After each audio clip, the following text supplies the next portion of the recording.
Hey guys, happy Monday. Today we're going to talk about determining the theme of myths, fables, and folktales. I know that some of you may not be familiar with that and may be like, what is she talking about? So I'm going to read a definition and go a little bit more into that. Fables feature animals given human characteristics and deliver a lesson or a moral, which we'll go over an example of that. Folk tales are stories that people as main characters are stories with people as main characters that sometimes include feats of strength or a lesson given in an unusual way, things like that. And then myths are stories told to explain the world around us, from the origin of the world to why there are seasons, mythology, Greek mythology, Roman mythology. Um, those are all examples of myths. The Greeks made these stories with the gods that they chose to um, worship and believe in, and they created these stories to explain the weather and, as it said, why their seasons, why anything in their world that they couldn't explain was happening. They had these stories that they wrote to explain that to them and to their people. So that is the gist of that. Um, I've got a couple of examples from IXL.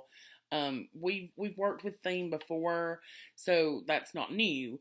But a lot of times these stories, I explained earlier that in um, one of the lessons we did, I was like, we're not looking for a lesson or, a message. But this time we are a lot of times looking for the message or the lesson. So that's how this is a little bit different. I'm sure that you've all experienced these or read these before, something like this anyway. But I'm going to go over a couple of the examples. Let's see here. I really love this one because, surprise, surprise, I love bats. I know you're not surprised by that at all. But this one is by Aesop, who, I don't know if you've heard of Aesop's fables. They're very famous and popular. But they do have a message and a lesson. So this one is Why the Bat Flies at Night. So I'm going to read it to you. Once upon a time, there was a war between the animals of the air and the animals of the land. The eagle would hunt and eat the rabbit. The owl was never safe from the fox. The bat had wings like the flying animals, but it had teeth like the land animals. Unsure which side to join, the bat joined whichever side was winning. When the air animals were ahead, the bat fought along with the air animals. When the land animals won a battle, the bat joined them. After many years, both sides decided to end the war. There was peace across the earth. But the animals could not forget what the bat had done. Both the air animals and the land animals felt tricked by the bat. They decided to drive the bat away. And that is why the bat hides away during the day and goes out only at night. So, what would the main theme or lesson of this fable be? One of our choices is people shouldn't go to war to settle their differences. You may or may not agree with that.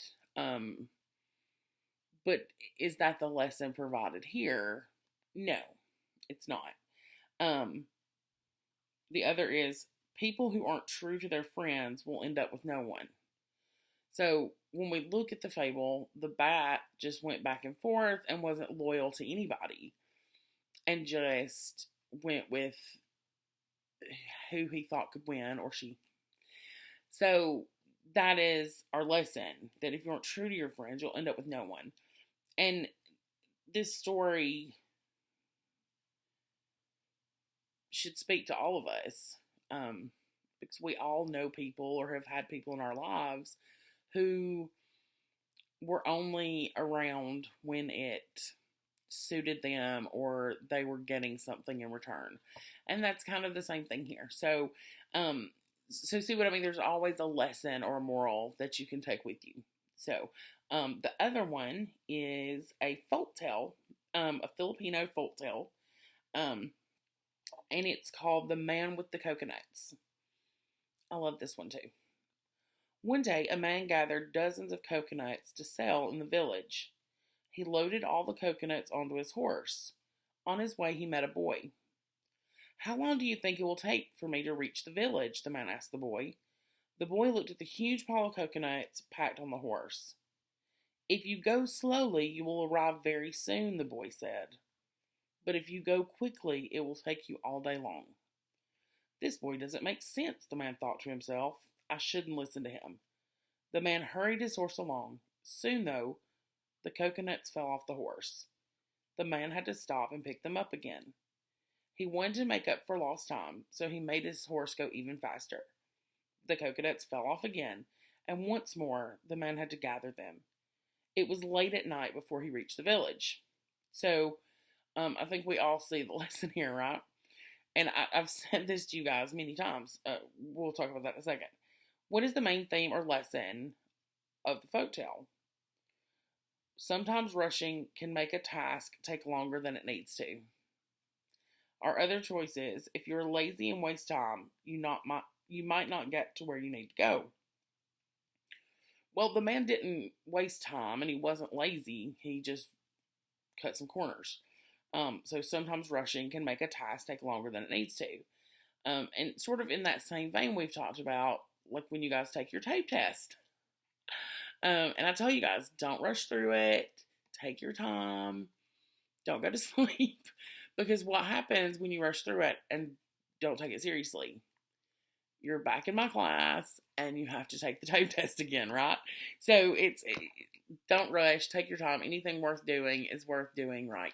So, I hope that you guys enjoy these texts. None of them are super long. They're a little longer than some of the others, but still not super long. Most of the stories are really enjoyable. So I hope that you enjoy them. I enjoy them. So I hope that you're doing well. I hope that you have a fantastic week. And I will see you again tomorrow. Have a great day. Love you guys.